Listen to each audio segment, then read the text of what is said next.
Your first serious mistake was here. It comes under meeting traffic. You tried to go through this space with the silver car coming. So I had to verbally tell you, we're not going to fit through here, and then you stopped.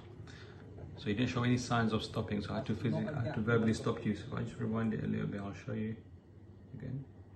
So we're coming, and this silver color car is coming. You're not going to fit through this gap.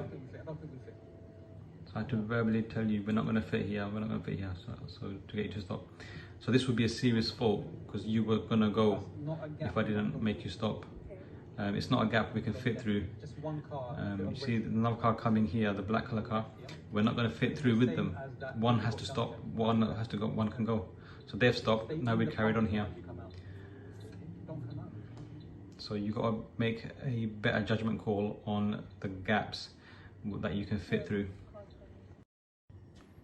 Your next serious fault was here. It's a very simple mistake. At the end of the road, we were turning right. So you need to position yourself as right as possible, which is near this white line, on the left of this white line on your side of the road. But what you've done is you've gone and positioned yourself all the way to the left. Okay, hang on. This is wrong. This is probably a fail. Okay, so you was positioned for a left turn.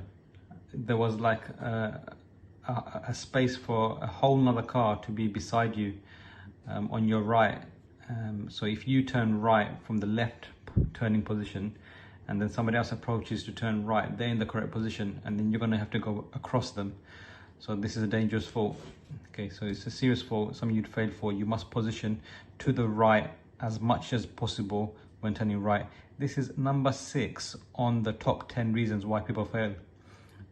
Incorrect positioning for turning right. Your next serious fault was here, turning right, cutting the corner. So when you turned right, you turned into the complete wrong side of the road.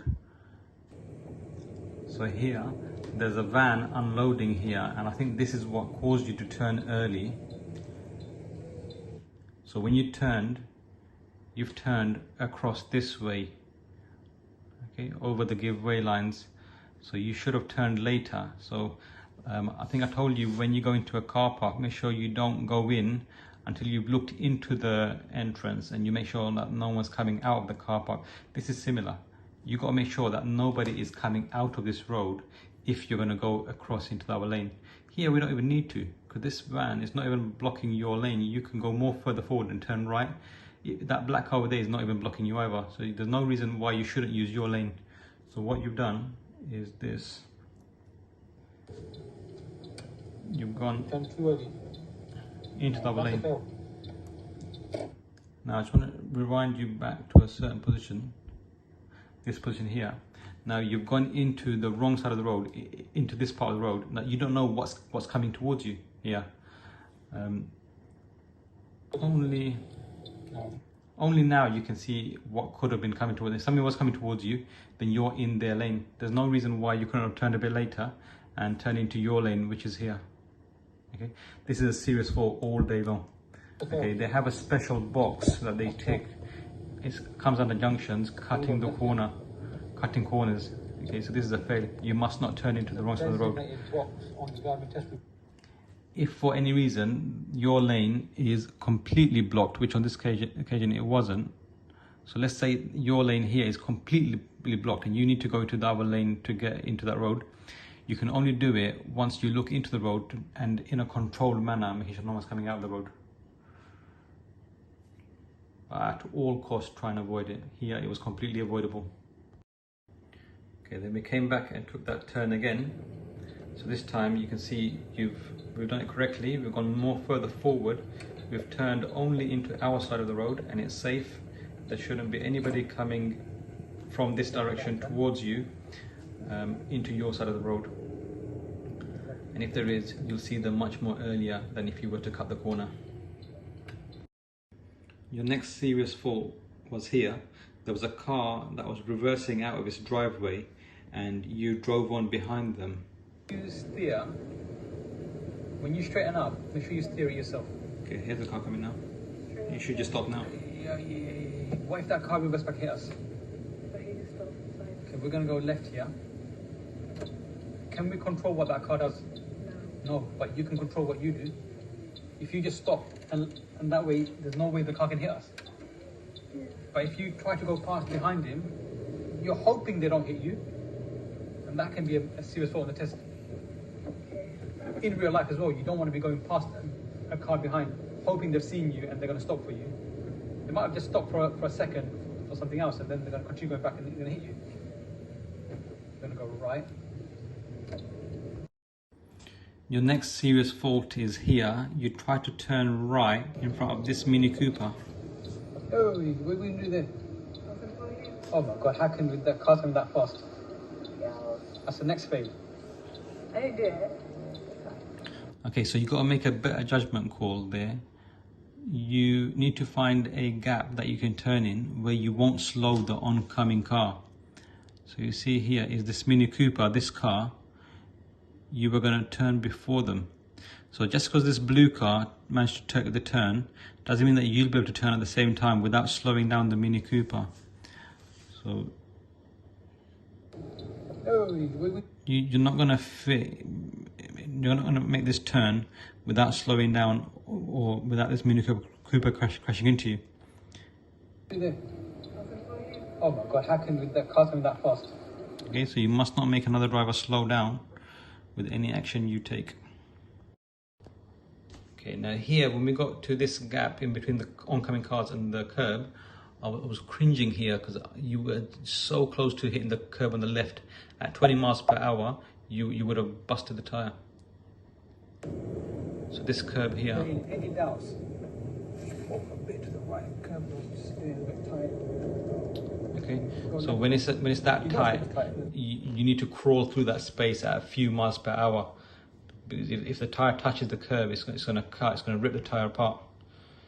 Okay, so if it's a tight gap, you must go much slower. You're doing about 20, you got to do that about 5 or under. Okay, when it's that tight, or just wait. Here we was in slow moving traffic, and there's a gap to go into the car park on the left here, and you blocked it. So there's traffic's not moving fast ahead. Gap on your left now, you've blocked the gap, and then there's a car coming from your right, this guy here, he wants to go into that car park and we blocked him. Okay, so this is a mistake. Make sure you leave gaps to your left clear in slow moving traffic or where traffic has stopped in front of you. Now here we turned right and you made a mistake. You didn't move into the right turning lane early enough. So you see the right turning lane, it just opens up here. You go into it a lot later. Okay. And then once you're in, your car's at an angle, your right tyre is sticking out over this line. You're sticking out at about here.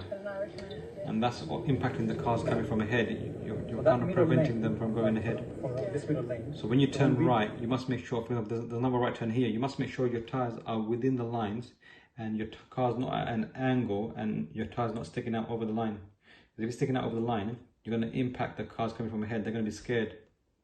You're not going to be in a straight line, and if you accidentally move forward, you're going to move forward this way into the path of oncoming traffic. Whereas if you were straight, if you move forward accidentally, you'd move forward into the empty space. Okay, now here we have somebody who's turning and positioning incorrectly. So anyways, kind of what you done earlier. Can you see how the position wrong? Why is this going on? Tell me how the. So you see the angle that they're in. It's scary to drive past them because if they just make a mistake and they accidentally pull forward, they're going to pull forward into your path. They're going to pull forward here into your path. So they should be facing straight, tires straight, and facing this way straight. So you done this earlier. You turned when you were waiting to turn right. You are in this angle with a bit of your corner of your car over the line, and this is quite scary to drive past, and that's why it's wrong to do yourself. They're not in the box. They're sticking out a bit. Yeah. So I'll show you again as we come up to them. It's quite scary to drive past them. Can you see how the position wrong? Why is this going on? Tell me how the position wrong. Third position. They're not in the box. They're not in the box. They're sticking out of it, isn't it? Yeah. Right, and that's what you were doing on that junction where Arian got wrong and we laughed at him. Yeah. Remember? Yeah. That's what I was trying to say to you. Remember when I was telling you that you were sticking out a bit? Yeah. You were doing exactly what that car did. Okay. Your next mistake was approaching this roundabout too fast. So it comes under junctions, approach speed too fast.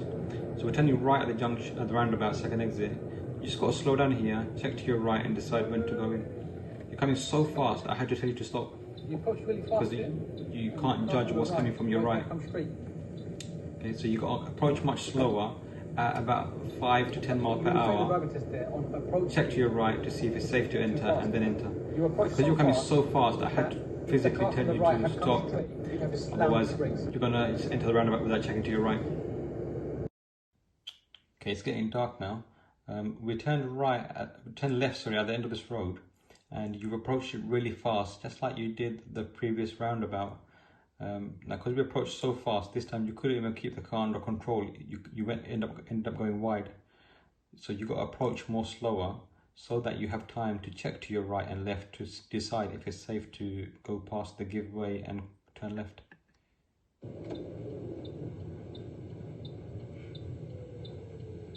It's a bit, oh my god, how wide is that, how fast is that? You know when you drive, do you actually drive like? Yeah, but okay, slow on the left, yeah? Yeah. If I do go that fast, I still make sure I'm turning on the curve now. When I turn, I make sure I'm turning on point, I'm not going wide.